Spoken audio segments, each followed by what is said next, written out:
आपके गृह राज्य मंत्री दावा कर रहे हैं कि सब फ्लाइट पकड़ के भाग जाएंगे यहाँ से।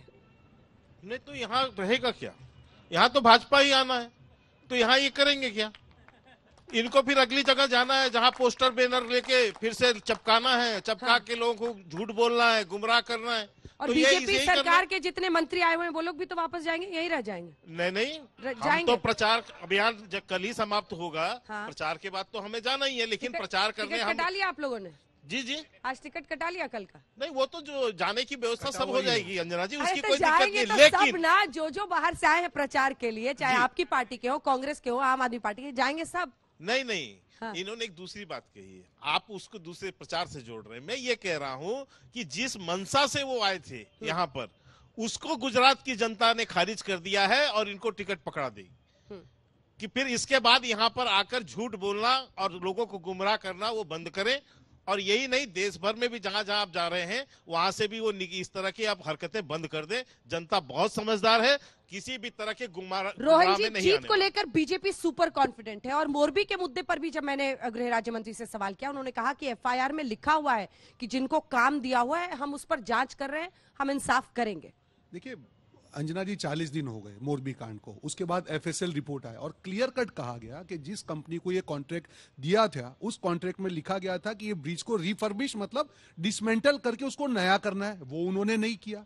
उसके बाद जो आप एफएसएल रिपोर्ट पूरा पढ़ेंगी, अगर उसके बाद भी 40 दिन के बाद ये लिपापोती हो रही है तो देश की और गुजरात की जनता के साथ धोखा नहीं है तो और क्या है? मुझे बताइए, क्या 40 दिन लगेंगे? आज राज्य के गृह मंत्री ये बोल रहे हैं 40 दिन एक ऐसे आदमी को पकड़ने के लगेंगे जिसको आपको कोई सबूत की जरूरत नहीं है। दूसरी बात, एफएसएल रिपोर्ट ने यह कहा कि जो बच्चे अनाथ हुए इस हादसे में, उसको सिर्फ महीने के 3,000 रुपए ये सरकार दे रही है, सिर्फ 3,000 रुपए। और हाईकोर्ट ने यह भी कहा कि 3,000 रुपए में उसका स्कूल का ड्रेस भी नहीं आएगा। क्या यह संवेदनशील सरकार है? मुझे लगता है कि इतनी असंवेदना के बाद में इनका जो अति आत्मविश्वास है, गुजरात की जनता ने मन बना लिया है कि इसको चकनाचूर करेंगे। जिसने मोरबी की जनता के साथ इस बार न्याय नहीं किया, मुझे नहीं लगता है कि गुजरात की जनता उनको भरोसा देगी। और ये इस बार का जो इनका अहंकार है पूरी तरह से 8 तारीख को चकनाचूर होने वाला है, उसमें कोई दो राय नहीं। अक्कू जी, ये जो गृह राज्य मंत्री कह रहे थे कि अरविंद केजरीवाल नाम नहीं ले रहे थे, लेकिन वो उनका इशारा यही था कि ये लोग चले जाएंगे, सफाया यहाँ पर उनका कुछ मामला नहीं बनने वाला है।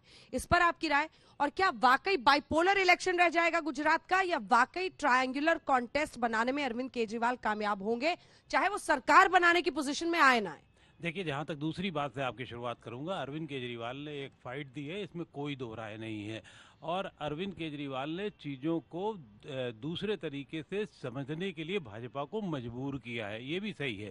लेकिन ये भी उतना ही सही है कि इस बार कोई बहुत बड़ी फाइट वो दे पा रहे हो, बहुत सारा ऐसा बदलाव करने जा रहे हैं, बल्कि उनके बदलाव की वजह से भारतीय जनता पार्टी को एक बड़ा फायदा होने जा रहा है। क्यों? क्योंकि वो वोट काटेंगे तो किसके काटेंगे? एंटी एस्टेब्लिशमेंट के वोट काटेंगे, कांग्रेस के वोट काटेंगे। और ये साफ जितनी जगह हम घूम के आए हैं, देखा है हमने, तो उसमें साफ नजर आ रहा है कि वो कांग्रेस के ही वोट काटेंगे। और भारतीय जनता पार्टी का नुकसान थोड़ा बहुत वोट परसेंटेज में हो सकता है, लेकिन उसी फायदे के अरविंद केजरीवाल को मुझे लगता है बाद में ये लोग दुआएं भी देंगे, कहेंगे इनकी वजह से थोड़ी सी सीटें हमारी और बढ़ जाएंगी। आपको तो लग रहा है कि वोट बटेगा? वोट बटेगा कांग्रेस और आम आदमी पार्टी के बीच, निश्चित रूप से। और उसका फायदा बीजेपी ले जाएगी। वोट परसेंटेज में गिरावट आ सकती है, सीट इनके बढ़ेंगे। बीजेपी की निश्चित रूप से शर्मा जी बहुत वैसे ही गदगद है और खुश होके जाएंगे। लेकिन इससे पहले कि हम आगे बढ़े, यहाँ पर जो मौजूद लोग हैं उनसे पूछते हैं, आप लोगों में से कितनों की नजर में मोरबी सबसे बड़ा मुद्दा है यहाँ पर गुजरात में? हाथ उठाइए। यहाँ पर कुछ लोग हैं जो उठा रहे हैं, इधर किसी को नहीं लगता है। मैडम आप सिर हिला रही हैं, आपको लगता है बिल्कुल इशू नहीं है? इशू नहीं है आप लोगों के लिए? आप सभी महिलाएं भी जो यहाँ पर सिर हिला रही हैं। रोहन जी? अंजना जी, मुझे लगता है कि ये सर्वे का इशू है, ये इमोशनल इशू है। अगर 150 लोग मरे हैं और 50 से ज्यादा बच्चे मरे हैं, अगर उसको आप कहेंगे इशू नहीं है, मुझे नहीं लगता कि गुजरात की जनता इस बात के ऊपर भरोसा करेगी। इशू तो है।